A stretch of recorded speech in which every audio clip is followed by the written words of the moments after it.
welcome to the channel. Thank you so much for being here. My name is Sean Huggins. I'm an American looking to learn about life in Europe, and today I have a fun video planned for us. Check this out.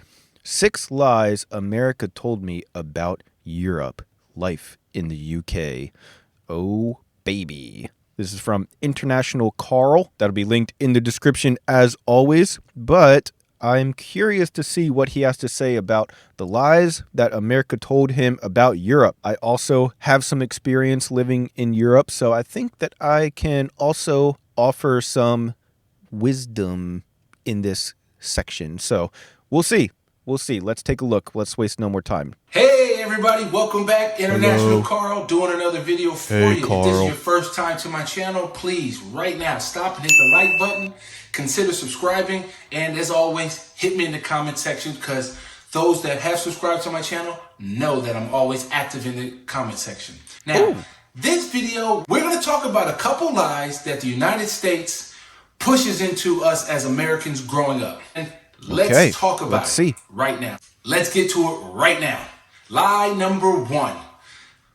This one is a funny one to me because in the United States, it's always, I don't care if you're a Democrat, I don't care if you're Republican, I don't care if you're independent, I don't care where you're at on the political spectrum. You're always going to have a politician telling you that they hate our freedoms, our freedom of religion, our freedom of speech, our freedom to vote and assemble and disagree with each other. That's right. They hate us for our freedoms. Can you believe that? As if nowhere else in the world has any freedoms. Like Europe. You know, in Europe, they act like if you come to Europe, there's just no freedoms. What freedoms do I not have here in Europe? You know, as these are Western democracies with Western values and culture that has been exported to the United States. And it's become its own thing. I'm not saying one is better than the other, but freedoms exist here. I'm still I'm still scratching my head. What freedom do you have in America that I don't have here? Let's talk about guns. Freedom of speech, for example. In America, you have freedom of speech. In the UK, for example, you don't have freedom of speech. What you do have is freedom of expression. Slight different tweak, but let's give you an example. In America, you can be as racist as you want to somebody. You can walk up to me, walk up to any black person and say the N-word all day long if you want. And a lot of people want to, but some people don't. But a lot of people want to, that's for sure. In America, that's for sure. Where in the UK, you really couldn't do that because at some point you will cross a fine line of inciting racial hatred. So if you define your freedoms based on your ability to call somebody an N-word or call some Asian American some type of offensive word, by all means, you can have that freedom. I don't need that freedom. Good point. Other people in America talk about it like... Yeah, I think that this debate happens a lot on American Twitter where people tweet some crazy stuff and then they kind of like... people come after them to kind of try to cancel them or whatever. And they're like, whoa, whoa, whoa. Thought this was America. Thought this was freedom. And it's like, yeah, you're free to say all the stuff that you want to say. That doesn't mean that you're free from consequences for what you say. There's a difference between being able to say it and not having any consequences. Those are two different things. Anyways, let's continue. Freedom for guns. Guns. Yeah. They want to take your guns. Well, let's see. Here in the UK, can you have guns? Yes. Can you have a rifle? Yes. Can you have a handgun? Yes. What does the Second Amendment say in the United States? It has to be, it's highly regulated. So what is it here in the UK? Guess what? It's highly regulated. There's lots of regulations around what type of gun, where you have to store that gun, where you have to keep the ammunition, what do you have to do for the maintenance of that gun? Highly regulated. Yeah, this is a huge one. Basically, it boils down to, in America, it's just such a huge business in America. The whole gun system in America is probably like $1 trillion industry in America, selling guns, selling attachments for guns, the resale of old guns to other people, like used guns, like ammunition, obviously, but then also all the people that work in the gun manufacturing and maintenance and sales industry. And then there's like, I mean, there's there's sports, there's hunting, it's just such a huge industry, and it just covers so much money that is the real reason that no one wants to get rid of guns. It's said, the people that own all the businesses, the NRA, the National Rifle Association, they are the ones that push this narrative in America that they want to take our guns because they want to take our freedom, or, whatever they're telling you that time. But they always say that kind of stuff, and then that convinces people, the average American, that, oh yeah, they want to take our guns because they want to take our freedom. But in reality, it's just all about the money. Like at the top, nobody cares about freedoms. Nobody cares about the right to bear arms. It's the money. That's it. That's what it is. So you still have the freedom to have a gun. So if you define your freedoms as being able to have as many guns as you want in America, okay, fine, no argument. But I think that's a lie that they sell, that nobody here has any guns. Not true. We definitely have way more guns per person on average than European countries, but it's also part of the culture in America to buy guns for self-defense. And in other countries, you buy guns for sport, you buy guns for hunting, and guns aren't used as a weapon on humans. But in America, it's very common, obviously, to buy a gun for the purpose of potentially using it on a human. If somebody comes into your house, or if you want to protect yourself or defend yourself, that is why a huge percentage of people buy guns in America. And in other countries, from what I know, it is a very small percentage of people that would actually ever buy a gun for that purpose. It's mostly pretty much all for hunting or sport or collecting or whatever. So that's a big cultural difference too, I think, in America. Number 2. Social housing is a bad thing. It's something that you're supposed to segregate from the rest of the population. So, for example, in America, especially in LA where I'm from, or Southern California where I'm from, social housing, Section 8.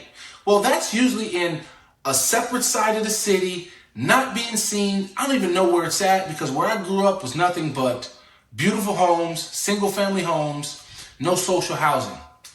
Where here in the UK, just in Europe in general, it's all sprinkled around you. For example, here in the UK, I live in a beautiful big house, beautiful executive style estate.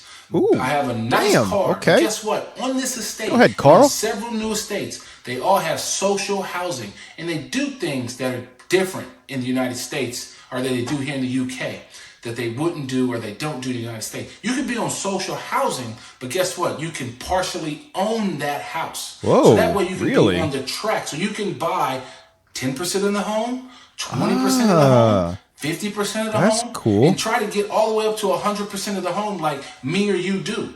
So that is very, very cool, actually. I've never heard of that, but that's huge. That could potentially turn someone's entire life around, which should be the purpose of all social programs, Different strategy that they do, so that social housing is good for everybody, because that way the kids get to interact with all people from all social and religious, economic backgrounds. That's and good you too. as an adult get to work and meet and mingle with people from all different backgrounds. I think the neighborhoods are better for it. They're safer for it. Less crime, because guess what? If you're in an executive style estate, well, guess what? You want to keep your home value high. You want to keep it nice and looking new. And that's going to put pressure on the social housing to also keep their house nice. Yeah. Keep the estate looking nice and new and fresh. So I think that's a myth. Very cool, that's something actually. that should be revisited in the United States. Number 3. I'm curious how other countries do social housing, because I've never even heard that something like that would be an option. I never even considered it. I never heard of it. Like being able to buy a little bit, partial ownership while also having that social housing, being on that social housing program. That's something that I never even considered. So I wonder what other programs are out there in other countries. I can only imagine. That's very helpful, I feel like. In America, they teach you this, that somehow being a hard worker means coming in early, staying Staying late, late, no never days taking any off. vacation, and definitely Yes. don't call in sick. Yes, I have been conditioned. I know the answer to this. No days off. Work, work, work 24/7. Come in early, stay late, be the first one in the office, be the last one to leave. Never be sick, never take vacation. Yes. And guess what? You get rewarded for it in America by well, benefits. Benefits that you don't use because you don't take vacation and you don't take sick days. So you don't use them.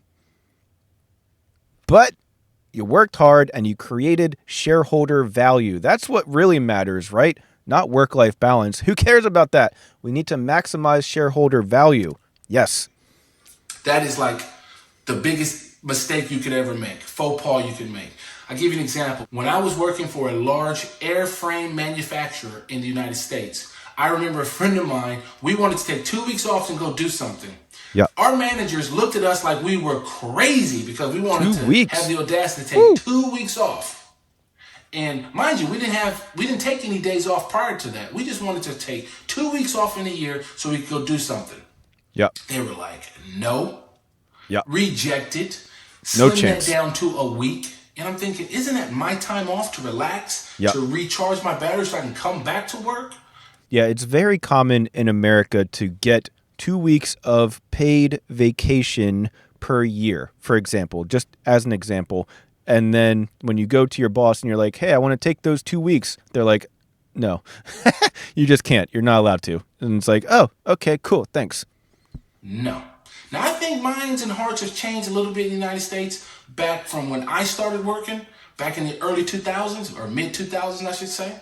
But that was a faux pas. Well, here in the United Kingdom and here in Europe, for example, it's encouraged to take time off. You get 20, 25 plus days off in mostly all European countries. I think by law in the European Union, you have to have 20 days off. Yeah. So it's That's encouraged awesome. to take time off because Yeah, this is something that is very bad in America. This work culture where you have to work 100-hour weeks every week for your whole life, 35 years straight, and then that's how you make it in America. And I think that for like my parents' generation and the generation maybe before them, like I think that worked.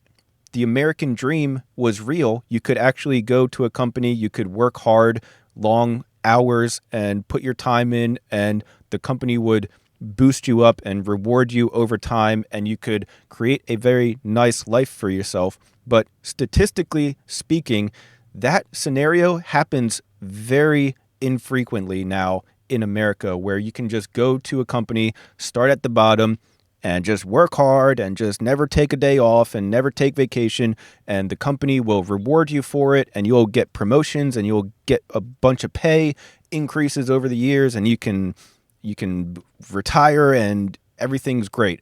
That doesn't happen nearly as much as it used to in America, and I think that over the generations, people are starting to realize this, and they're looking more for a better work-life balance because the reward for working hard isn't nearly being reciprocated like it used to be 10 years ago, 20 years ago, 30 years ago.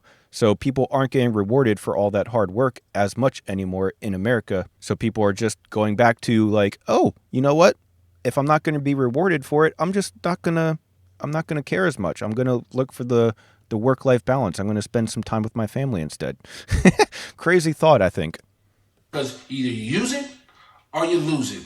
And for example, I think Sweden, if I can find the article, it's on the screen now. But if not, Sweden is actually doing a trial where they're reducing the work hours to 6 hours to see if it increases productivity. Because employers are seeing that the employees are more rested and more focused when they come back to work. Number 4, America sells you this, that capitalism and consumerism go hand in glove. It's like this cycle. You have to work to buy, Yeah. to work again, to pay Yeah. for what you buy, to buy some more stuff, to then work again and go down this Oh yeah. continuous loop of working Yeah. to live. You always need a bigger house. You always need a better car. All that stuff. Yeah, for sure. And in Europe, one of the things that I find I think is a beauty and a benefit of working and living in Europe is that there's more of a work-life balance. As I just talked Yeah. about in point number 3, is that you have time off to actually do stuff. And you don't just have this endless working to consume. Don't get me wrong. We go on vacation, so we're consuming what I would call, we are consuming experiences, but Right. we don't live to work, we work to live. Yeah. And that is a benefit of living in Europe, and I think that is great. And I think the US sells a lie to its people by telling them that you have to work hard to then buy stuff. Yeah. And again, I think that working hard is fine, but the percentage of people that work hard and are actually genuinely rewarded for it in America has gone down over the generations. You used to be able to just be able to work hard and you were pretty much guaranteed a lot of career success. Nowadays in America, working hard isn't enough. So a lot of people aren't trying to do that. They want the European way of having work-life balance, being able to take time off, only working 40 hours a week instead of 80 hours a week, 60 hours a week, 100 hours a week, whatever it is. People are looking for that because the reward isn't there anymore, you know? never do anything. Number 5, which kind of ties into the first one I said, but it really is on the Republican right side in America. Oh. They always preach, especially during the Obamacare era, Oh. 2012, was all Healthcare. about these death panels. They literally produced a video where they were throwing grandma off a cliff because of social medicine. Yo, Make no what? mistake about it. President Obama and the Democrats who supported Obamacare began throwing seniors off the cliff back. What? The evils of social medicine, that you were going to have What? death panels if you got sick. I mean, how ridiculous of a lie that is. I mean, it's a bold-faced That's lie. crazy. That is crazy how much you are just allowed to lie in politics in America. I don't know how you would change that. I don't know how, you can't really have the government control the media and stuff because that's like communism or whatever. But like the lying, I mean, I guess lying in politics is everywhere, I'm sure. But man, it's really bad. Like the news lies so much in America when it comes to politics. This is a great example.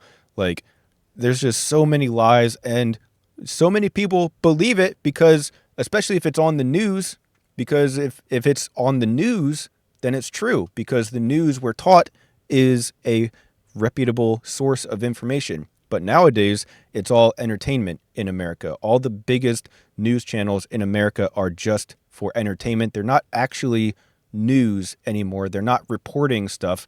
They are for entertainment. So, but they still say news in front of their name. So people still watch them and think everything that I watch right now is true because it's the news. I can trust it. But it's all lies. It's all entertainment. But people believe all that stuff. And then next thing you know, we have the two-time Cheeto Man in office. So it is, it's what it is. I've lived here 11, 12 years. I have yet to ever see a death panel.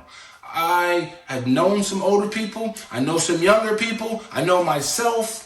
You can walk into any hospital in any country in Europe and there's not a single death panel. What do you expect them to say? Oh, sorry, you had a heart attack last year, Mr. Carl, but since you had one last year, we're not going to treat you for this heart attack. You've reached your social credits the panel for the year. has refused your care. On a side note, you kind of already have that in America. You just have it through the insurance companies. Because True. Guess what they do? Good point. Decide not to cover you. Good They say, point. It's a pre-existing condition. That Don't really think you is do a that death anymore. panel. But they'll say that, or they'll find a Great way point. to deny coverage. They'll make it so high to cost to do it that you have to do it out of pocket. And guess what? Now you're bankrupt. Yeah. sorry you had a heart attack. We can fix that for the low cost of $700,000. Or you just die. Yeah, that's a great point from Carl. Good job, Carl. So that loops right back to number one. How are you free if you have to live with the pressure of going bankrupt and not being able to pay your bills? Because guess what? You have the audacity to break your hip, get sick. Yeah. I don't know. You pick it. So those are the 5 things that I think that the United States lies or misleads its people on purpose. Of course, on purpose. Keep everyone fat, dumb, big and unhealthy. Business or whatever political agenda that they have to the people. I'm going to leave you with a bonus one, which is kind of strange if you look at it. Because number 6 is this. In America, every day, all students around the nation get up every morning and say the Pledge of Allegiance. Yeah. Pledge yourself. Yeah, that's true. This is probably really strange to other countries, but it is kind of like what I imagine happens in like a dictatorship. Like literally in school every single day, every student in every school has to stand up and put their hand over their heart and recite the Pledge of Allegiance, which is a statement that says, I love America so much, basically. Align yourself to the United States flag and to the republic for which it stands. Yeah. Now, that's not something that's common in Europe. In many Western countries, I don't know of any other Western country that makes its kids get up every morning. I do know of one back in 1938, 1942-ish time. Those kids used to get up and actually pledge allegiance to their flag and to their Führer. But I don't know if that's something we should necessarily be doing. Don't get me wrong, I love my country. I'm very patriotic about it. I love the 4th of July for all its... My country is never perfect, but I think it can get better. But that's mine.